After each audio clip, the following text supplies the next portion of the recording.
iPhone 16e, worth the Prade. Discover if the iPhone 16e is worth the hype. Dive into its features, comparisons with older models, and make an informed decision on upgrading.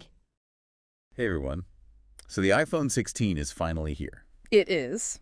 And I know a lot of you are probably wondering if it's worth all the hype. Right. We're going to be taking a deep dive into this new phone by looking at this article from 9to5Mac. Okay. Which compares the 16 to older models, the 12, the 13, the 14, even the 15. Wow. So we're going to be looking at, what really stands out about this new phone. Okay. What are some of the maybe drawbacks, and is it a worthy upgrade from your current iPhone? A lot to unpack. Yeah, there's a lot to unpack here. Yeah.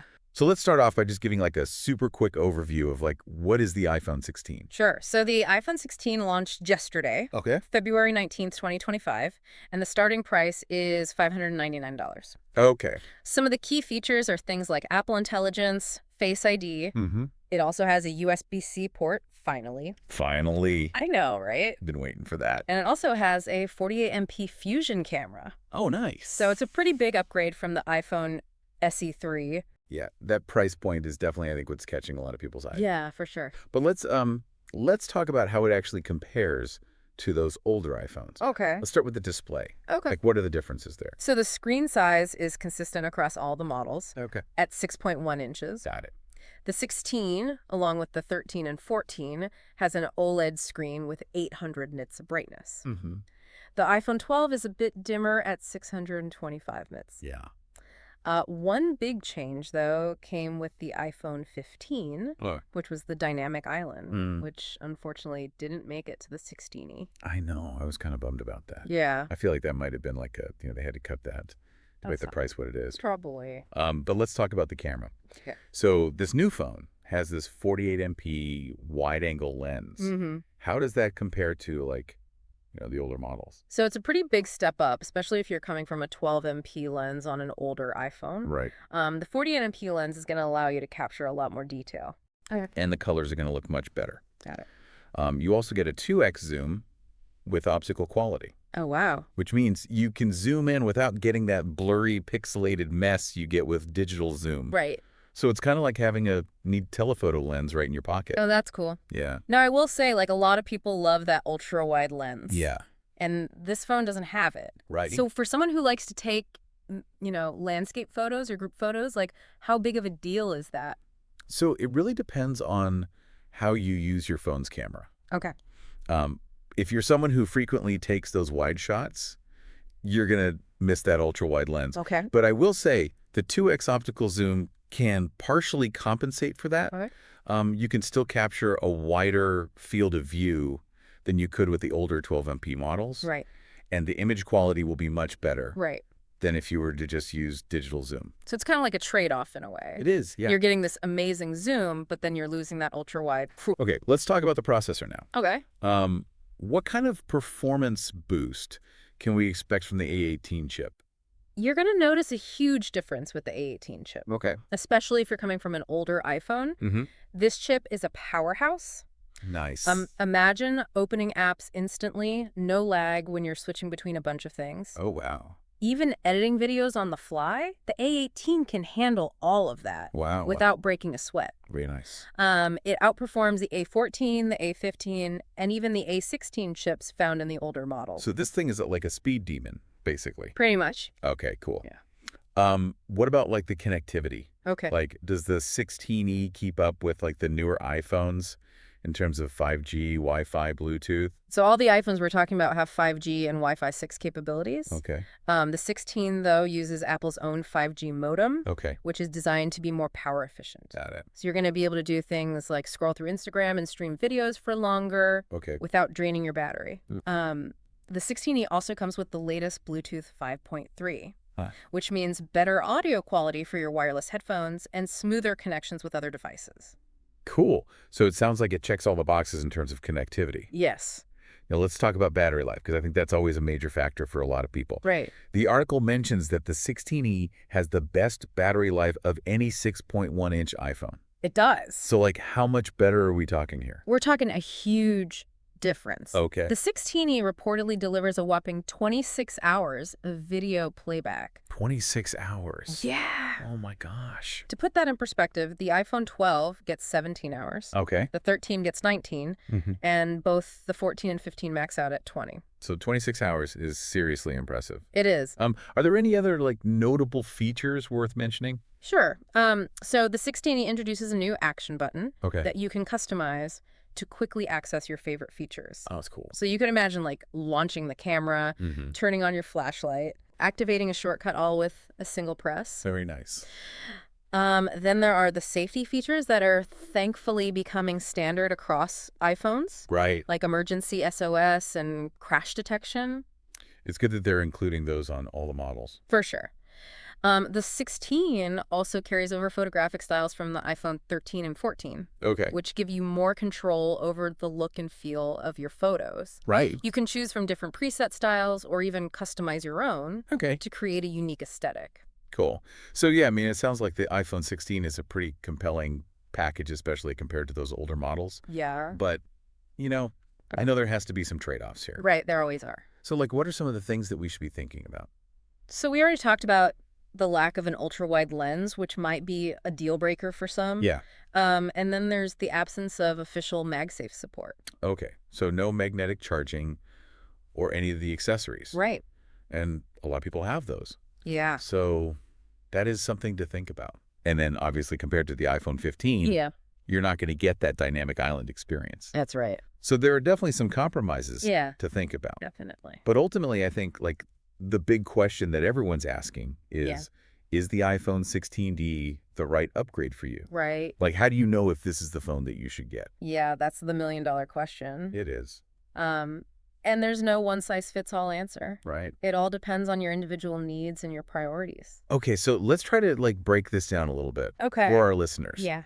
Like, what are some of the factors that they should be thinking about when trying to make this decision? So the first and most important question is, what iPhone are you currently using? Okay. If you're rocking an iPhone 12 or older, the 16 is a huge upgrade across the board. Makes sense. But if you're coming from a 14 or a 15, the decision gets a bit trickier. You really need to weigh the importance of those missing features. You know, the ultra-wide lens, MagSafe, and the dynamic island. Right. How much do you use those things? Yeah. Would you miss them? And then you got to think about the price, too. Right. At $599. Yeah.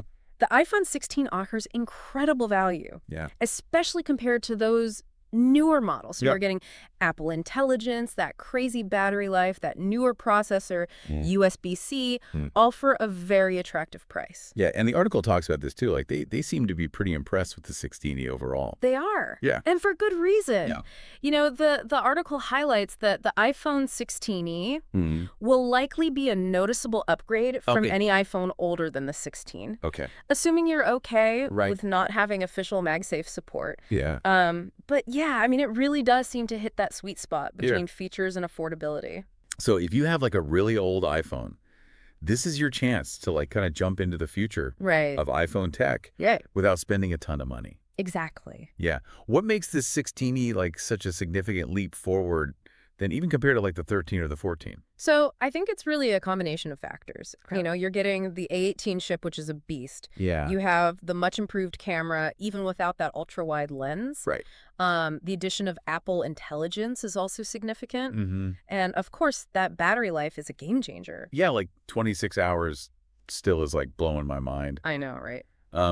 So, okay, we've talked about a lot of like the specs and the features and like compared to all these other iPhones. But I think it's important to like bring it back to our listener for a second. Right. Like, what does this all mean for them? Yeah. Like, why should they care about the iPhone 16? That's the key question, isn't it? It is. I think the iPhone 16 is a really fantastic example of how technology is constantly evolving and becoming more accessible. Right. You know, it shows that you don't have to spend a fortune to get a device with really impressive capabilities and features. Yeah. So the 16 is a really powerful option for people who are, you know, budget conscious or just looking for a solid upgrade from an older model. It's like finding that hidden gem. Yes. In like this sea of expensive gadgets. Right. You get the quality, but you don't have to pay that like super premium price. Exactly. And it kind of challenges the idea that like newer is always better. It does. You know, sometimes it's about finding that right balance Exactly. between like the features, the performance, and the price. Mm-hmm. And it seems like the 16E might be hitting that sweet spot for a lot of people. I think so. Yeah, it's Yeah. all about, you know, finding the phone that fits your life, Right. not the other way around. Exactly. And that's what we try to do with these deep dives, is like give you the information you need Yeah. to make those decisions. For sure. But obviously, we're just scratching the surface here. Right. Like there's always more to explore. Always. So we always encourage our listeners to kind of go deeper. Yeah. Visit Apple's website, read those in-depth reviews, maybe watch some videos. Yeah. Like get a feel for the 16D in action. Exactly. Don't just take our word for it. Like Yeah. go out and see for yourself if it lives up to the hype for you. Exactly. Now, speaking of exploring further, Mm-hmm. I kind of want to leave you with like a final thought to ponder Okay. as you continue to do your research. I'm intrigued. Hit me with it. Okay, so we talked a lot about the 16's camera, Yeah. like the good and the maybe not so good. Right. So I want you to think about how you use your phone's camera like on a daily basis. Okay. If you didn't have that ultra-wide lens, Mm-hmm. how would that change your photography or video recording experience? Mm-hmm. Would you miss it? Yeah. Would the 16's like impressive 2x optical zoom like be enough to make up for that? Yeah, that's a good point. Yeah. And then on the flip side, Okay. think about like the apps and features Mm-hmm. that you use most frequently on your phone. Yeah. Would the 16's processor and all the other features like that crazy long battery life, Right. would those significantly enhance those experiences? Yeah. Like these are the kinds of questions that you should be asking yourself Mm-hmm. as you're kind of weighing your options. For sure. It really comes down to what matters most to you. Right. You know, is it having that ultra wide lens, Yeah. or is it more important to have the latest processor Mm-hmm. and like a crazy long battery life? Exactly. And I think even if the 16 isn't the perfect fit for everyone, Yeah. it's still really fascinating to see how Apple is targeting different segments of the market with this release. I agree. You know, not everyone wants to spend $1,000 Right.